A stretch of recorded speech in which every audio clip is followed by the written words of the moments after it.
এত সুন্দর করে তাদেরকে উপস্থাপন করে, এত আকর্ষণীয়ভাবে তাদেরকে উপস্থাপন করে যে ওটাকে না দেখলে না থাকা যায় না। একটা সত্য কথা বলতে আসছি, এমন একটা সত্য কথা যে সত্য কথা আমরা সবাই জানি, কিন্তু আমরা না কেউ ওটা দেখতে চাই না বা মানতে চাই না। প্রতিদিন 546 জন মানুষ মারা যাচ্ছে। হ্যাঁ, প্রতিদিন। এটা কি ভাবা যায় যে মানে চোখ বন্ধ করলে কি আমরা ভাবতে পারি যে প্রতিদিন 500 জন প্লাস মানুষ মারা যাচ্ছে একটা দুর্ঘটনায় এবং আমরা সেখানে নীরব থাকতেছি? এটা কি মানা যায়? আমরা একটা ঘটনায় যদি 500 জন প্লাস মানুষ মারা যায়, আমরা কি কথা বলতাম না? আমরা কি প্রতিবাদ করতাম না? ওই শাহবাগে যেতাম না?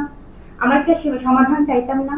আমরা কিন্তু চাই, কিন্তু এমন একটা বাস্তবতা যেটা আমরা কেউ সম্মুখীন হতে চাই না।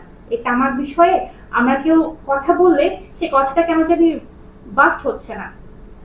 তো আমরা তামাক কোম্পানিগুলো আমাদের সাথে আমাদের চোখের সামনে, আমাদের আশেপাশে পরিবেশে এত সুন্দর করে তাদেরকে উপস্থাপন করে, এত আকর্ষণীয়ভাবে তাদেরকে উপস্থাপন করে যে ওটাকে না দেখলে না থাকা যায় না। তারা কেমন জানি একটা মাইন্ড ব্রেন খেলে, ব্রেন ওয়াশ করে আমাদেরকে, খুব সুন্দর করে আকর্ষণ করে আমাদেরকে।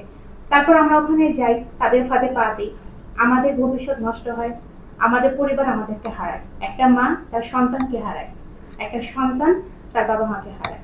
এবং এই হারানোর পথ হঠাৎ করেও কেউ মারা যায়, আবার অনেক লং টার্ম একটা মেডিকেলের ভেতর দিয়েও কিন্তু সে মারা যায়। অনেক বড় একটা অ্যামাউন্ট তার খরচ হয় এই মেডিকেল জার্নিতে।